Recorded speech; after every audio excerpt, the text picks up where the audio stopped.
Good morning, Daily Huddlers. Well, we got to love these technical glitches. Tara was supposed to be here and be on giving us our joke, but here I am. So in that spirit, do you know what you call a fake noodle? An impasta. That's what I am today, doing the joke as an impasta. Oh, well, you know. Impastas are real. That's right. That's right. So, all good.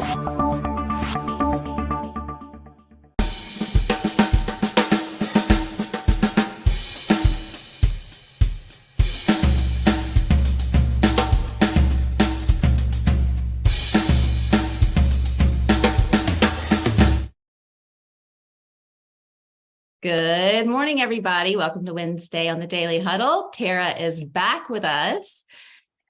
Sort of. It looks like she might be back with us. I can't tell. Back. Can you hear me? Good. Yes. Yeah. So we're going to let you start us off with some questions. Well, I'm going to do that, but since I've been having technical difficulties, I'm now on my Bluetooth hotspot. But did you tell a joke on the spot that? I did. I'm flattered. Wow, rock star. Well, I'll get us started with some questions, and please text me if my internet goes out again. I am deeply apologetic. So, Fareed, we've been chatting this morning, so I'm going to take it back to you to get us kicked off this morning. Please tell me this morning, where are you and what are you grateful for? Well, I am here today. I am here at the Daily Huddle. And what I am grateful for is that I am grateful for waking up today. I'm grateful for seeing another beautiful day today. Thank you for that reminder. That starts everyone off in a place of gratitude. So thank you so much. I would like to ask our good friend Sorrel this morning. I would like to ask you, how are you and who will you hug today? I am phenomenal. And that's how I say I am. And I'll add a little twist in there to say, I work miracles wherever I go. That's who I say I am. And I'm going to hug a gentleman named Greg, who I'm meeting with for lunch today. Oh, outstanding. Well, give Greg a hug from me. I have one more question, and I'm going to ask my friend Kathryn Sabol. We've both been doing some traveling, and I miss her hugs. So I'm going to ask you, what time is it, and who are you going to hug today? Ooh, well, I'll start with a second question. I'm going to hug my two special boys today. Love squeezing them. And the time is now, right now. Awesome. Thank you. Thank you for that reminder. I am all in right. A really fun question. As I mentioned, Kathryn and I have both been traveling, ironically, both at the shore. And she had a life lesson, I think, and it had to do with surfing. So, Kathryn, our question today is, can surf be a life lesson? Right. Can a surfing lesson be a life lesson? So you're right. I was at the beach last week over the holiday for a week with my kiddos. And my youngest son, who's 10 years old, has started taking surfing lessons. He's had like 3 or 4. And I decided that I was going to go out surfing with him, that we were just going to go. He was pretty good at getting up on the board, and we were going to go rent some surfboards, that we wouldn't do a lesson. We would just get the boards and go out there and play. So I have surfed one time about 15 years ago, but I was feeling pretty confident. I'm fairly athletic and I'd watched him do it and it looked okay. So we go rent these boards and paddle out there, and he's given me a couple of lessons, and it was a terrible, miserable failure. I could not get myself up on that board. I totally underestimated what it took to look back, see a wave, calculate the wave, calculate when to paddle, how hard to paddle. Then you got to stand up on this moving thing amidst all this water. I did not get up on the board. I think I might have stood up one time, but my son pointed out, Mom, you were holding on to the edge of the board. And I chimed in, yes, for dear life. So I said, okay. So we were out there for a while. I gave it a valiant effort. I was exhausted and decided that I needed to take a step back and get a surfing lesson. I needed a professional to help me with all the things.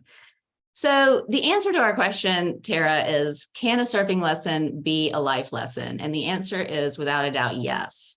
And I'm going to I'll tell you why. There's several reasons. But the first one is that was my first lesson. Well, there were several. One, I was feeling pretty confident. Like, how hard could it be? Like, come on, right? But I realized I needed help. I was in over my depth. And I think it was really important for me to say that, to step back and go, okay, wait.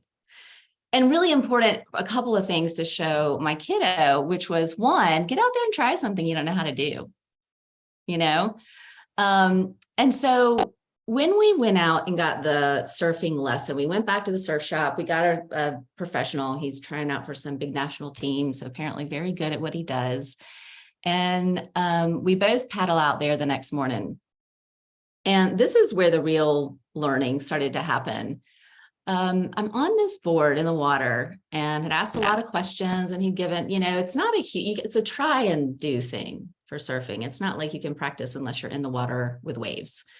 So we're out there and I was looking around and there are all these kids taking lessons from probably 4 years old all the way up, to teenager.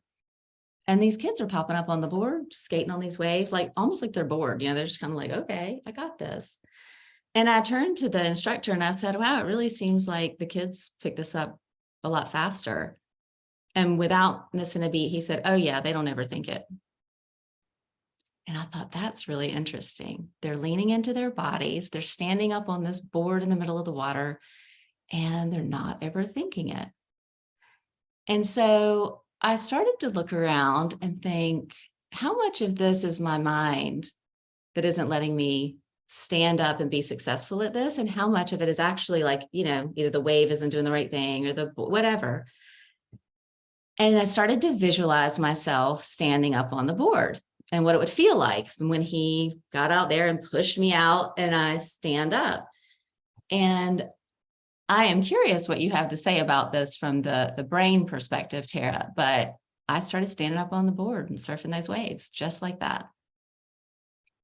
Oh my gosh. And yeah, it was really fascinating. And then the next time I didn't quite have that same, I kind of got a little bit lazy and was on the board and just talking to them in between waves, et cetera. And I hadn't been visualizing, I wasn't thinking. And I didn't quite get it the next time.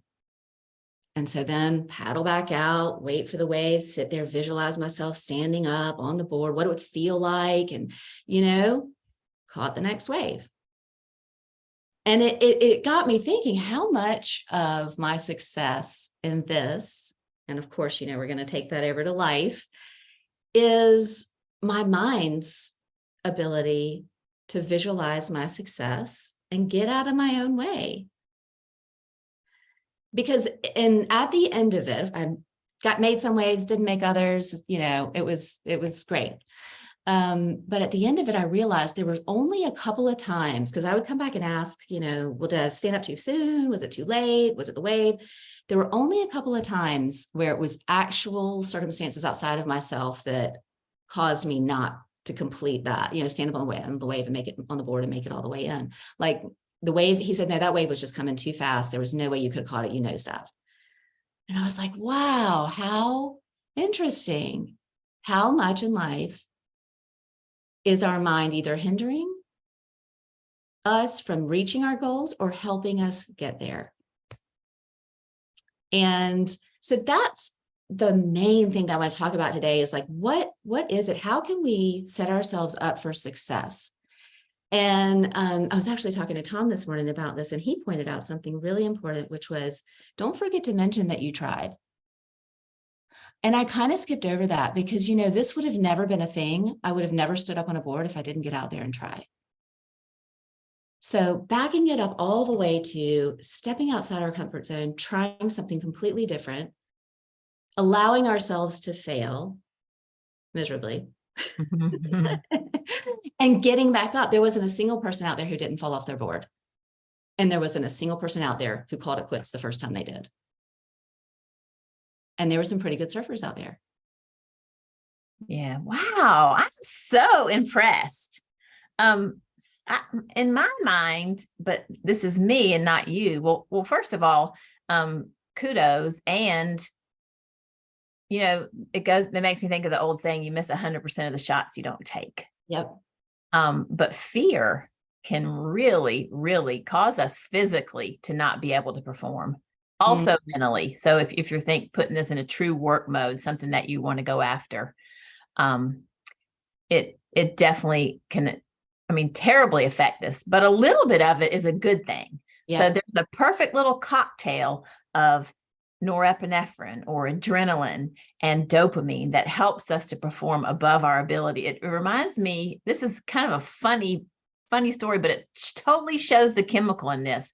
I was probably, 10 years old, and I never could master the round off back handspring. You know how cheerleaders do the boom, boom, boom, boom. Yep. And I was just afraid. Week after week, I never could master it. I could do anything forward. I could do aerial cartwheels, anything forward, but I was afraid of that. Well, we had like a performance at the mall. I think it was like to promote the gym. And all my friends from school were there.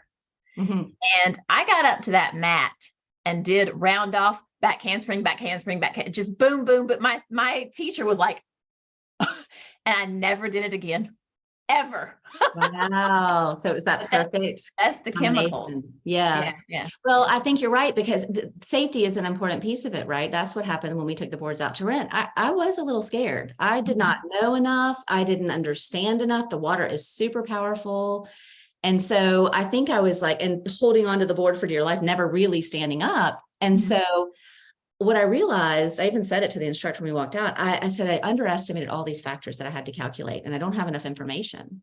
So I need to eliminate a bunch of those factors. He can gauge the wave, he can know which one to go, and then he's going to push me and give me enough momentum. So there are 3 to 5, things I don't have to think about and I can focus on. And so, like, how many times in business do we do things that, why don't we get some help and get some support to help us do this, so I can go do the thing that will really help me to be successful, to stand up and move forward? Yes, you said one word that really, I think, encompasses what we're talking about. You said safety matters.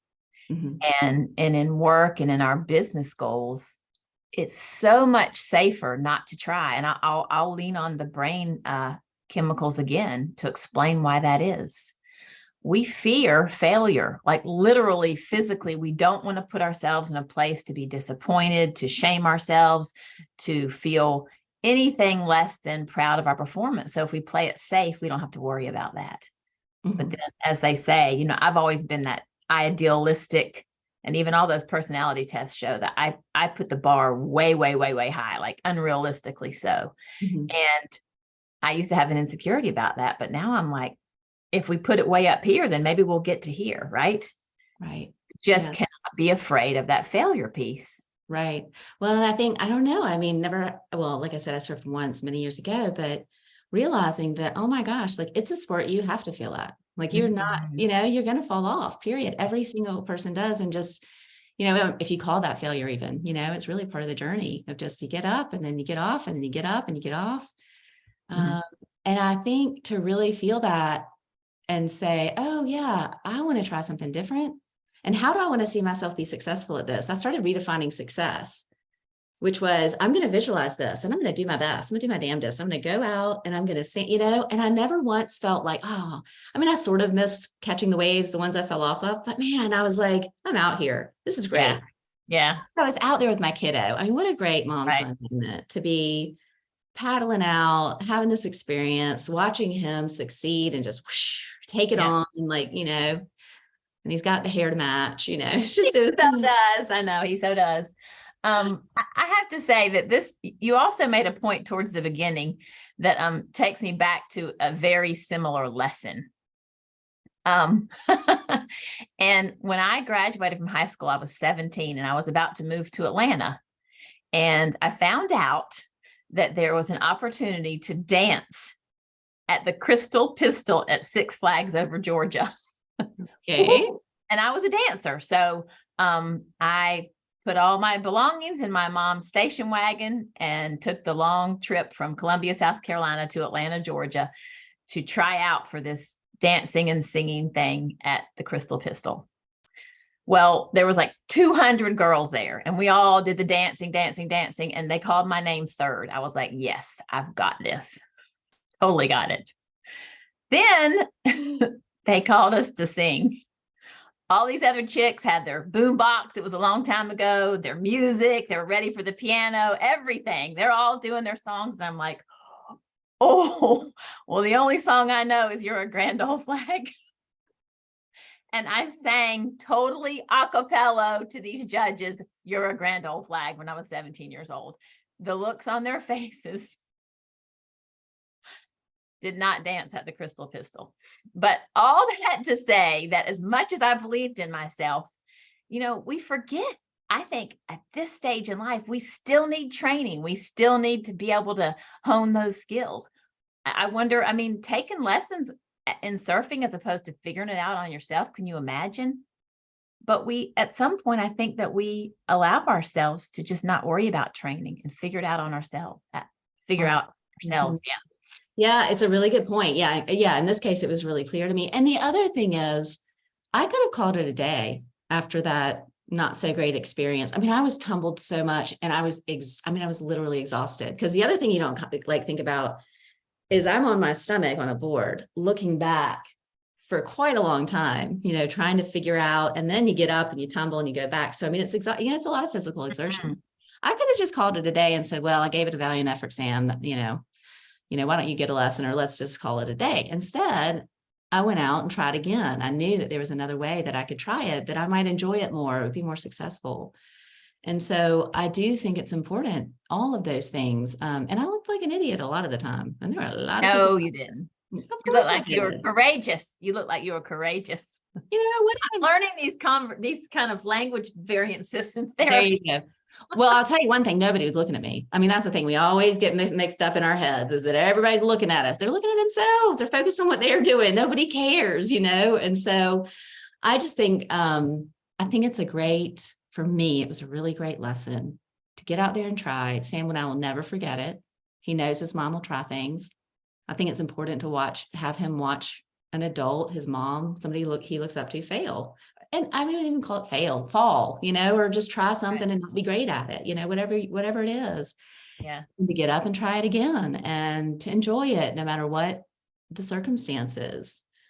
And I just have this niggling inside to want to hear from other people, I want to know what somebody will try. I love inspiring people to try something different and new that will take them to, stretch them out of their comfort zone. That's what I want to hear. What does this inspire you? What would it inspire you to do, to take a leap? And Cece raises her hand. I love it. Yeah. Good morning. Good morning. Morning. Yes, I'm taking a leap in my senior age, and growing up, I was very shy, and I would never sing in front of anyone because I heard my mother whispering, right? She didn't sing, she whispered. So I did the same thing. And now that I'm taking singing lessons, my singing instructor says to me, you're whispering. I said, I just like my mother. I said, but I'm gonna overcome this.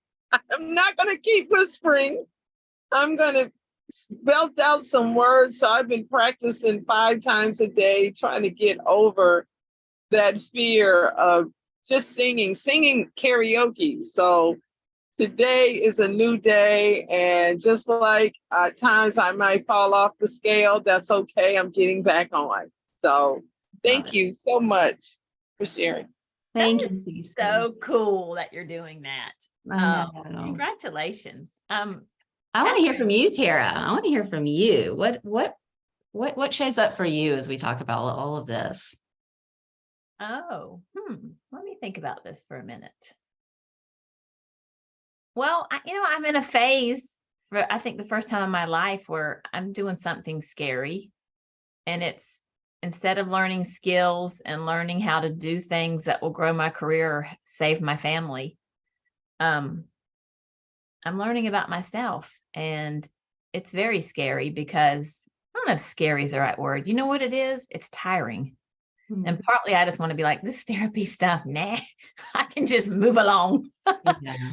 But I just keep going to it because I think that there's some things that I could learn about myself to help me show up better, to love more deeply, to laugh harder, to be a better friend, a better everything that I value.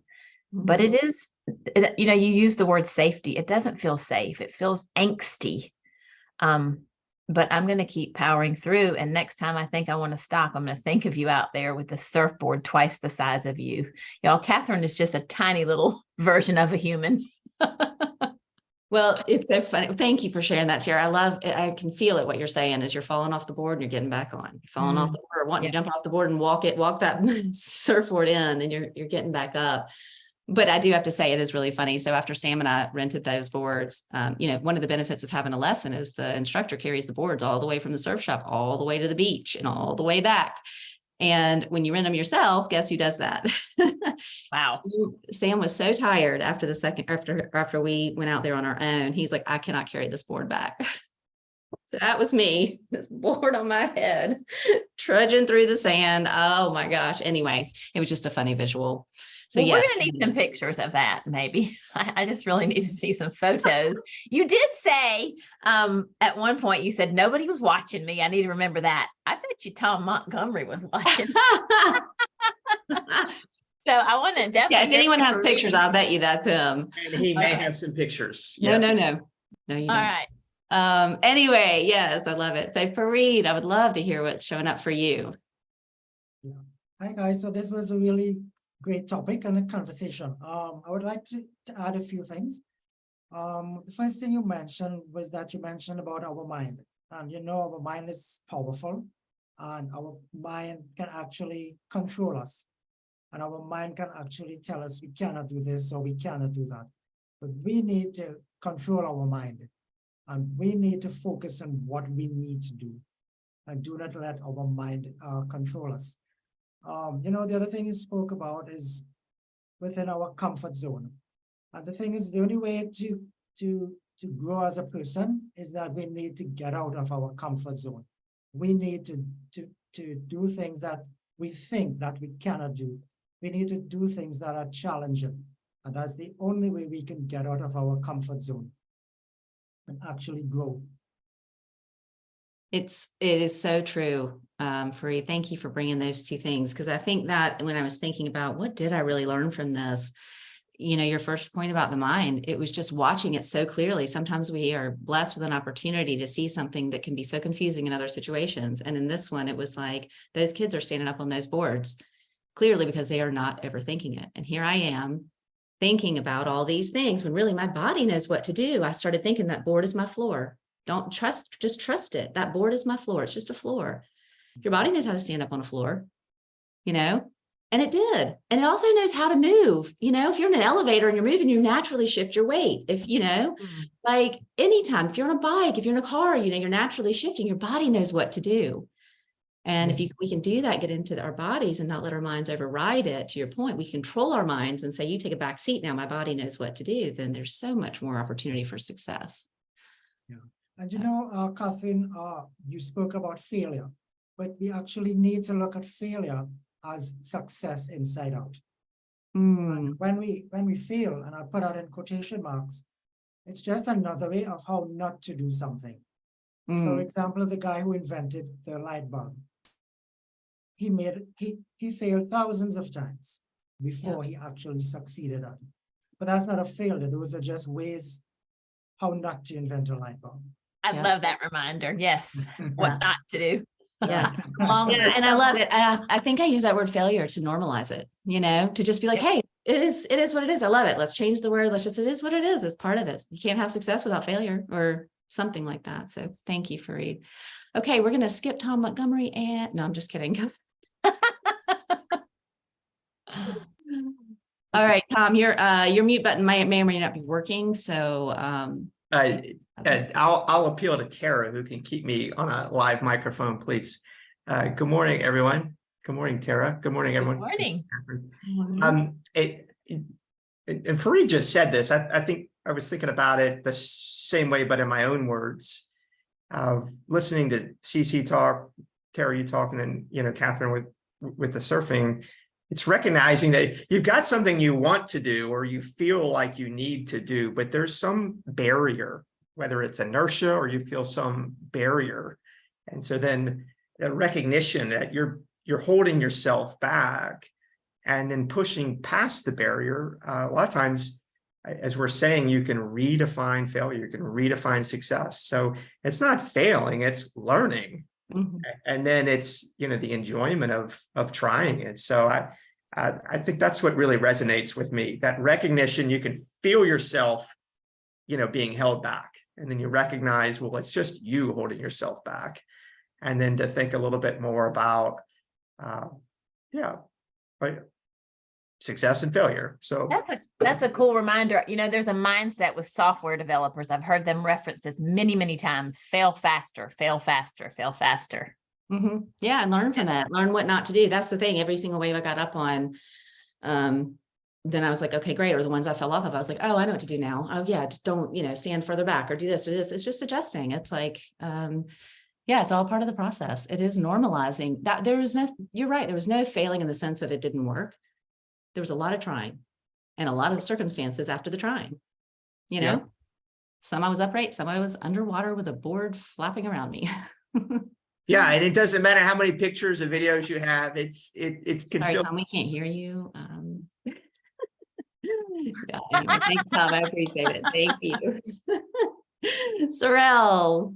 Tom, I wish I had the power to give you screen sharing But you do not. But you do not. capability, but I don't Daily today. Huddle, But that's from next 9:30 time we'll figure this out. 9:30 to 9:45 though. Yeah. Oh. I'm laughing because this thing about learning, failing. I'm learning how to speak Spanish. What I'm noticing is that I want, like right now, to speak Spanish the same way I speak Haitian Creole, discounting the fact that I've been speaking my native tongue all my life. And yet, when I can't say a Spanish word, I beat myself up and say, why can't you say that word?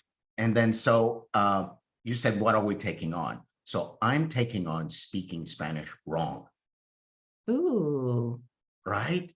Because what I've been doing is only saying the words I know how to say and not practicing the words I don't want to say. I don't know how to say, thinking that even when nobody's listening, it's funny. Isn't that So interesting? thinking that when somebody who's been speaking Spanish for their whole life hears me say a word wrong, they'll think something. I don't know what it is, right? So I'm taking on speaking Spanish wrong. I'm going to speak Spanish with Creole words inserted. I'm going to speak Spanish with English words inserted and French words inserted. So Spanish-speaking people, get ready. I love it. I hear so much freedom in that. And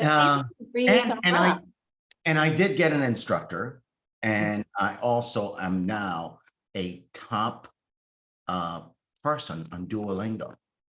Ooh, Yeah. awesome. So, wow, so many things. It feels like the wrong part is like, you're in your box. Now you're out of your comfort zone, and it gives you the freedom, and then your brain and your body can work together to just figure it out. Yeah.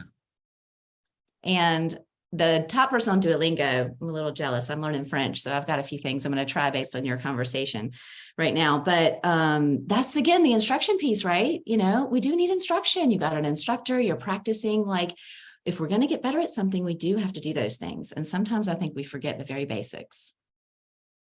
So cool. Before you close us out, Kathryn, and this is a little bit sidebar, but one thing I've picked up in my limited travel to other countries is as long as you're trying, I think people are so grateful for that. Just like what we're talking about. As long as you're making an effort to use the few words you have, it's a completely different experience. So congrats, Sorrel. I still have to learn German. Anyway, Wonderful. Y'all, thank you so much for this conversation. I love the space to be able to talk about this and to, I mean, it takes us into exploring, it takes me into exploring my own experience. So thank you so much for being here and for contributing and listening and not sharing pictures, etc. So I am going to close us out now with our 7 daily tenets, or 7 tenets for the daily huddle. And I always want to start with love. Love yourself enough to try something different. And give of your time and of your space and your love and your resources. Eat more plants. Your body will thank you. You'll be able to get up on a surfboard if you so choose. And sleep. Get those 7 hours. And don't forget to laugh. And laugh at yourself. Laugh at all of it. I mean, who needs it to be right or perfect or even good sometimes? And I always leave one out. I don't know what I left out. I know we have to move our bodies. Is that it? Yeah, but there's one more thing. We didn't mention how excited we are about August 12th. August 12th, you all. I know. We are going to meet in person. Come join us. August 12th, the Daily Huddle is getting together in person. Co-hosts are going to be there and sharing insights and wisdom on all the topics that we talk about each and every day. And we get to hug those who come and show up. So many of you I haven't met in person. So if you're here, August 12th, 10 a.m. to 5 p.m., you can find the link to register on our page. Please come join us. dailyhuddleevent.com. thedailyhuddleevent.com. Join us. Thank you, everybody. Have a great day. And move that body. Don't forget to move. Thank you all. Thank you. Bye, everybody. Bye. Thank you. Excellent job. Thank you, Lucy.